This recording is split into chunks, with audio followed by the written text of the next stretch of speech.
Hello dear student, welcome to Aakash institute Gujarati YouTube channel. આજનો આપણો આ શોર્ટ ટ્રીક વિડીયો જે નીટના વિદ્યાર્થીઓ માટે ખૂબ જ મહત્વનો છે, જેમાં આપણે ધોરણ 12 ચેપ્ટર નંબર 1 દ્રાવણો, આ દ્રાવણો ચેપ્ટરની અંદર એક ખૂબ જ અગત્યનો ટોપિક છે આદર્શ દ્રાવણો અને બિન આદર્શ દ્રાવણો. તો આ આદર્શ દ્રાવણો અને બિન આદર્શ દ્રાવણોના ઘણા બધા ઉદાહરણો જે MCQમાં પૂછાય છે.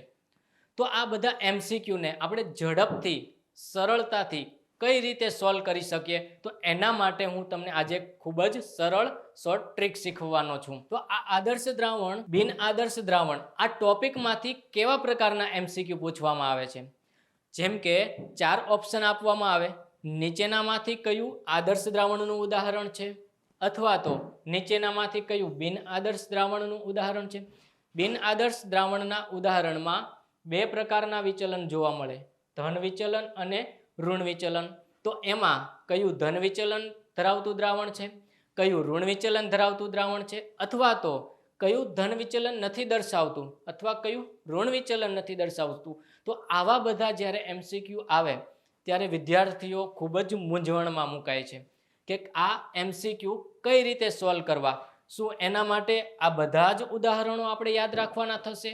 તો જવાબ છે ના. તો એના માટે હું તમને ખૂબ જ સરળ જબરજસ્ત ટ્રીક શીખવવાનો છું કે જેની મદદથી તમે આવા પ્રકારના MCQs છે એ ખૂબ જ સરળતાથી આપી શકશો. તો ચલો જોઈએ આપણે એના માટેની ખૂબ જ સરળ ટ્રીક. તો ધન વિચલન. તો ધન વિચલન ધરાવતા દ્રાવણમાં એક ઘટક તરીકે આલ્કોહોલ હોવો જોઈએ, અથવા તો CCl4 હોવો જોઈએ, અથવા તો CS2 હોવું જોઈએ. એવી જ રીતે ઋણ વિચલન ધરાવતા દ્રાવણમાં એક ઘટક તરીકે એસિડ હોવું જોઈએ, અથવા એનિલિન હોવું જોઈએ, અથવા તો CHX3 હોવું જોઈએ.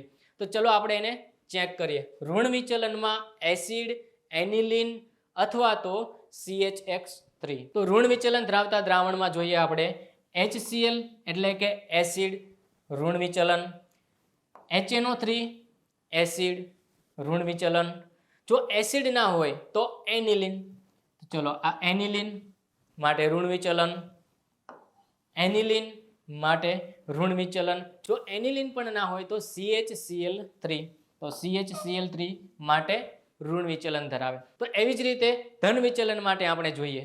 ધન વિચલનમાં દ્રાવણમાં એક ઘટક તરીકે આલ્કોહોલ હોય, અથવા તો CCl4 હોય, અથવા તો CS2 હોય. ચલો આપણે ચેક કરીએ. ધન વિચલન, આલ્કોહોલ માટે ધન વિચલન, C2H5OH આલ્કોહોલ માટે ધન વિચલન, CH3OH આલ્કોહોલ માટે ધન વિચલન. જો આલ્કોહોલ ના હોય તો CCl4 હોય, તો CCl4 માટે ધન વિચલન. જો CCl4 પણ ના હોય તો CS2 હોય, CS2 માટે ધન વિચલન. તો વિદ્યાર્થી મિત્રો યાદ રાખવાનું માત્ર શું, ધન વિચલન માટે દ્રાવણમાં એક ઘટક તરીકે આલ્કોહોલ હોય, અથવા CCl4 હોય, અથવા તો CS2 હોય. તો એવી જ રીતે ઋણ વિચલનની અંદર એક ઘટક તરીકે એસિડ અથવા એનિલિન અથવા CHX3 હોય. તો હવે આદર્શ દ્રાવણો માટેની ટ્રીક જોઈએ. આદર્શ દ્રાવણોની અંદર કાર્બનની સંખ્યા સમાન હોય અથવા તો ક્રમિક હોય. કાર્બનની સંખ્યા સમાન અથવા તો ક્રમિક. ચલો એ પણ ચેક કરી જોઈએ. તો આદર્શ દ્રાવણ N-હેક્ઝેન અને N-હેપ્ટેન. તો હેક્ઝેન અને હેપ્ટેન, હેક્ઝેનમાં 6 કાર્બન, હેપ્ટેનમાં 7 કાર્બન. તો કાર્બનની સંખ્યા ક્રમિક 6, 7 એવી રીતે 7, 8 એટલે હેપ્ટેન, ઓક્ટેન એવા ઉદાહરણો હોય. ત્યાર પછી બેન્ઝીન અને ટોલ્યુઇન. તો બેન્ઝીનમાં 6 કાર્બન, ટોલ્યુઇનમાં 7 કાર્બન, ક્રમિક કાર્બન માટે આદર્શ દ્રાવણ. ત્યાર પછીનું ઉદાહરણ જોઈએ. Bromo ethane, chloro ethane. Ethane, ethane બંનેમાં કાર્બનની સંખ્યા સમાન માટે આદર્શ દ્રાવણ. Next example chlorobenzene, bromobenzene. Benzene, benzene બંનેમાં કાર્બનની સંખ્યા સમાન માટે આદર્શ દ્રાવણ. Next example bromo ethane, iodo ethane. Ethane, ethane બંનેમાં કાર્બનની સંખ્યા સમાન માટે આદર્શ દ્રાવણ. તો આ ટ્રીક દ્વારા તમે આ પ્રકારના MCQના જવાબ ખૂબ જ સરળતાથી આપી શકશો. જો ધન વિચલન હોય તો યાદ રાખવાનું આલ્કોહોલ, CCl4 અથવા તો CH2. ઋણ વિચલન હોય તો એક ઘટક તરીકે હોય એસિડ અથવા એનિલિન અથવા CHX3.